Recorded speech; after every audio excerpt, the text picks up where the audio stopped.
Keturunan Chenan yang bernama Siye telah meninggal dunia saat di dalam penjara.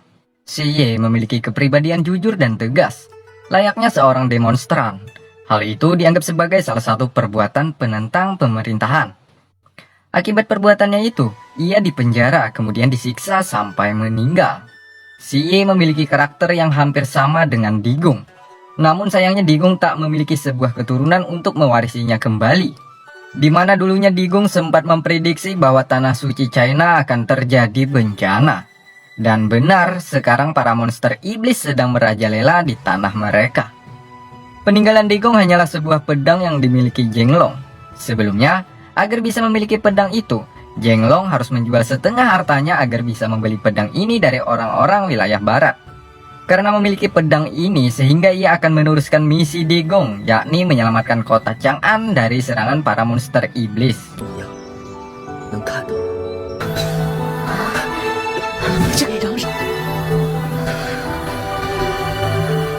Tak berapa lama kemudian, Jenglong mengembalikan buah hati yang sebelumnya telah masuk ke tubuhnya. Saat selesai, mereka didatangi oleh Yang Mulia Huang Shaoqing. Dia berasal dari kuil Dali. Huang Shaoqing berharap banyak kepada Jenglong untuk melakukan tugas sebaik-baiknya demi kemaslahatan tanah China, khususnya kota Chang'an dari serangan monster iblis. Meskipun Jenglong ditakdirkan sebagai kapten mereka untuk misi menyelamatkan kota ini, dan juga tubuhnya bisa menyimpan buah hati, namun kekuatannya masih tak bisa menyamai kekuatan mereka.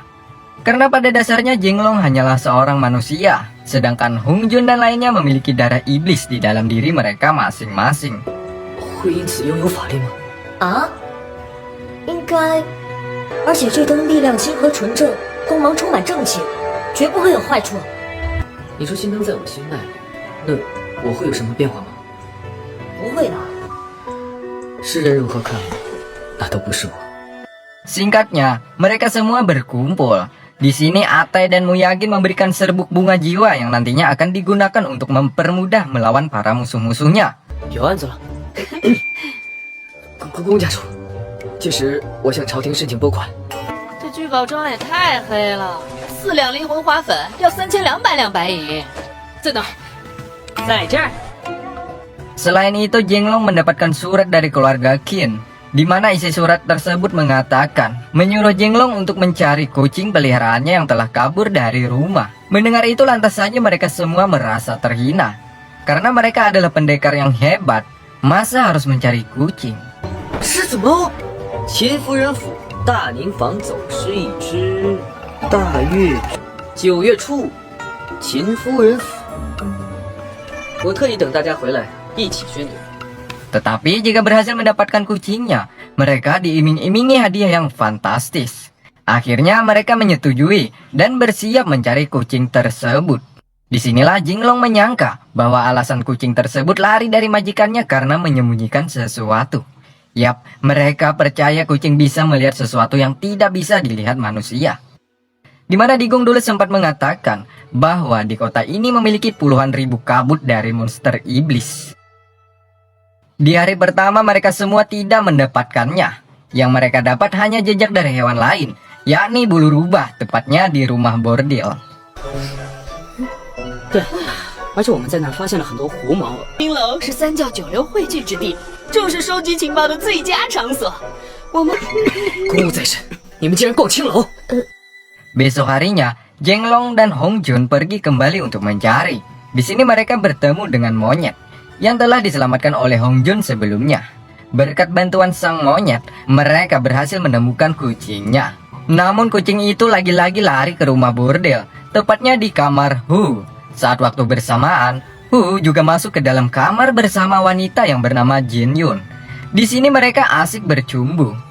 Sementara Jenglong dan Hong Jun bersembunyi tepat di bawah ranjang mereka sambil mendengarkan ah-uh. 想死我了！终于想大人了。军总统领胡生，龙武军军纪森严。 Nah, disinilah awal permasalahan terjadi. Mereka menemukan sesosok mayat yang baru saja meninggal. Sepertinya mayat tersebut telah dibunuh oleh monster iblis. Atas kejadian ini, mereka berdua pun rencananya akan kembali untuk mengatur rencana membasmi para monster iblis yang ada di rumah bordil. Akhirnya mereka berkumpul di istana untuk mengatur sebuah rencana, di mana sebelumnya Atai dan Yongxi sempat mencurigai atas bulu rubah yang mereka temukan. Semuanya saat ini sangatlah yakin bahwa di dalam rumah bordil terdapat monster iblis. Tiba-tiba Zhao Zilong dikejar oleh kucing Ken. Di sini kita akan mengetahui fungsi serbuk bunga jiwa. Siapa yang menghirup serbuk tersebut maka akan lupa segalanya.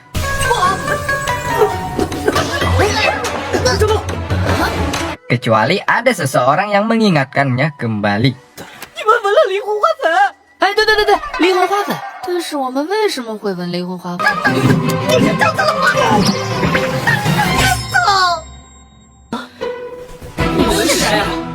Sementara di tempat sunyi ada seorang wanita berjalan seorang diri.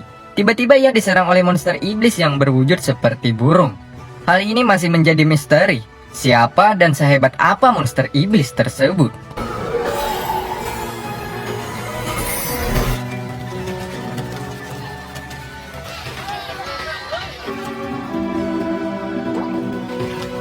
Singkatnya di kota Chang'an, tepatnya di rumah bordil. Mereka malam ini akan menyelidiki pelaku pembunuhan mayat yang ada di bawah ranjang Tuan Hu. Hal itu membutuhkan sebuah rencana, yakni malam ini rencananya Atai akan memainkan sebuah alunan musik, di mana di dalam alat musik sudah dimasukkan serbuk bunga jiwa, agar nantinya mereka lupa atas kejadian malam ini. Sementara mereka menutup telinga dengan kapas, agar serbuk tersebut tidak mempengaruhinya. Akhirnya Atai memainkan petikan yang begitu aduhai. Semua orang seakan-akan terhipnotis setelah mendengar alunan musiknya.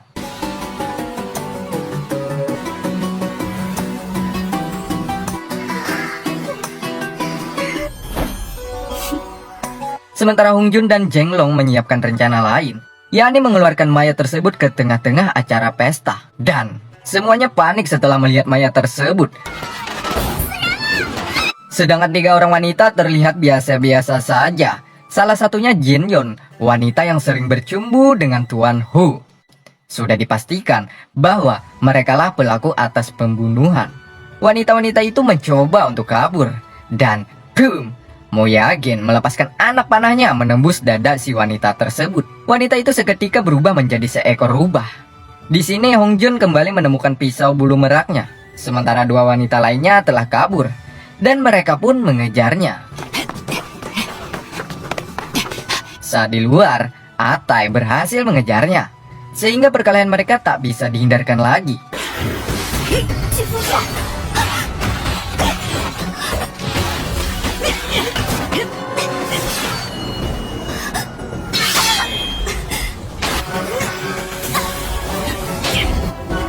Wanita yang bernama Jin Yon beberapa kali merepotkan Atai dengan serangannya. Begitupun dengan wanita satunya.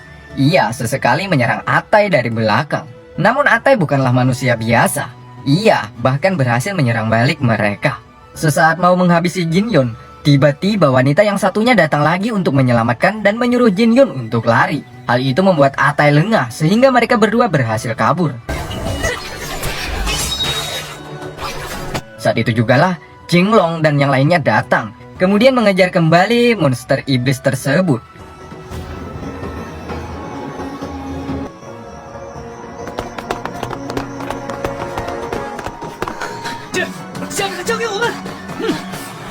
Setelah cukup lama aksi kejar-kejaran, mereka menemukan wanita-wanita itu kembali.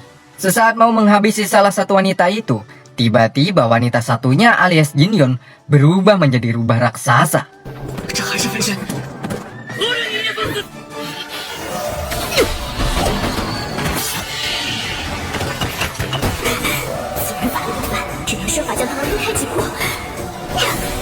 Hal ini menimbulkan guncangan yang begitu dahsyat akibat serangan sang rubah. Bahkan pisau bulu merak tak mempan menembus kulitnya, sehingga Yongxi terkena serangan sang rubah.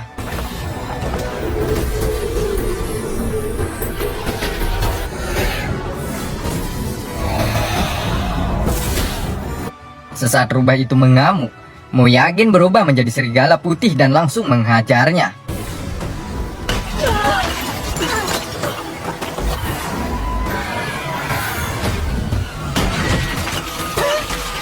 Membuat sang rubah atau Jin Yon langsung terkapar. Sedangkan salah satu rubah berhasil kabur. Mereka pun kembali mengejarnya. Nah, saat di jalan Muyagin menceritakan kedatangannya ke kota Chang'an. Ia memiliki misi yang berbeda sama dengan Hong Jun. Selain membasmi para monster iblis, Muyagin juga mencari rusa putih yang melegenda di kotanya. Apa tujuan Muyagin dan siapa rusa putih itu? Sampai di sini masih belum dijelaskan secara rinci. 我拥有苍狼变化之身的新情况。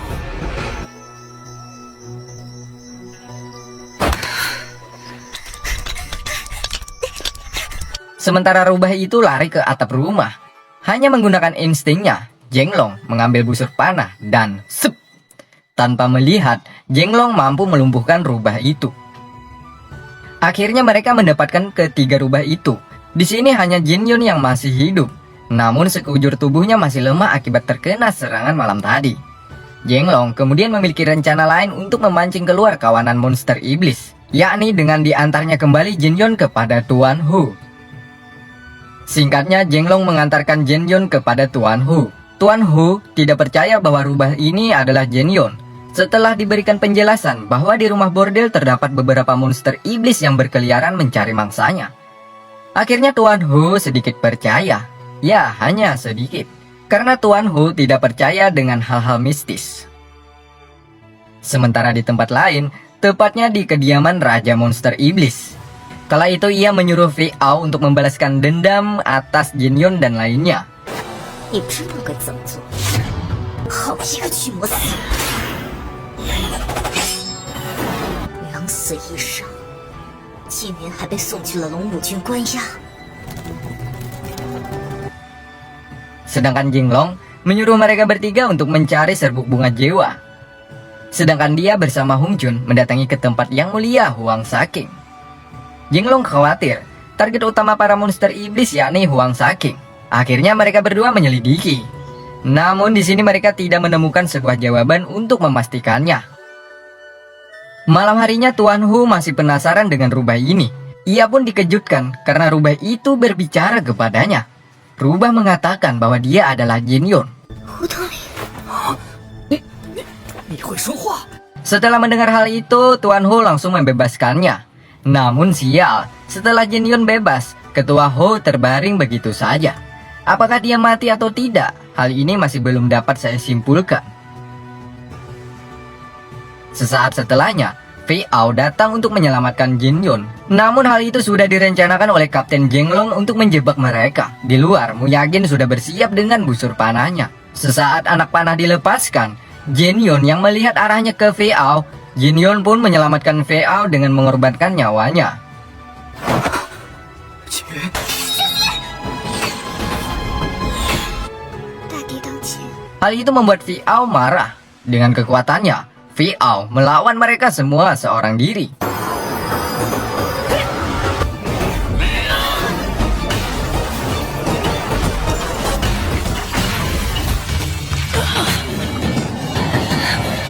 Setelah cukup lama, dikarenakan kalah jumlah, Fei Ao memilih melarikan diri dengan membawa Jinyun untuk diselamatkan.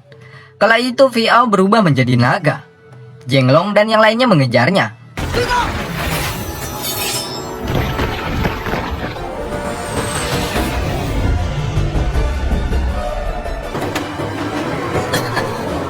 Hingga sampai di depan Istana Daming, di mana Istana Daming ini adalah tempat diskusi kepemerintahan dari kuil Dali, yakni Huang Saking.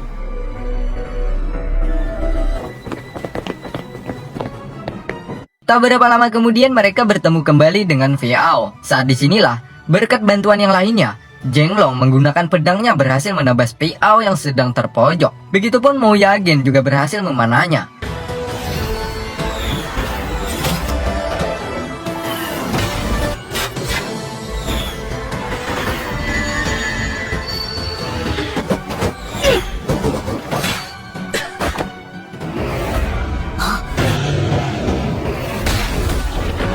Namun lagi-lagi Fei Ao mampu bertahan.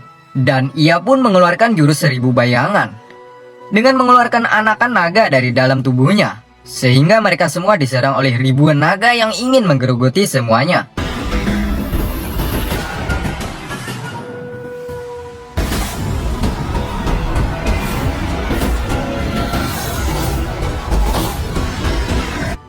Dan film pun bersambung.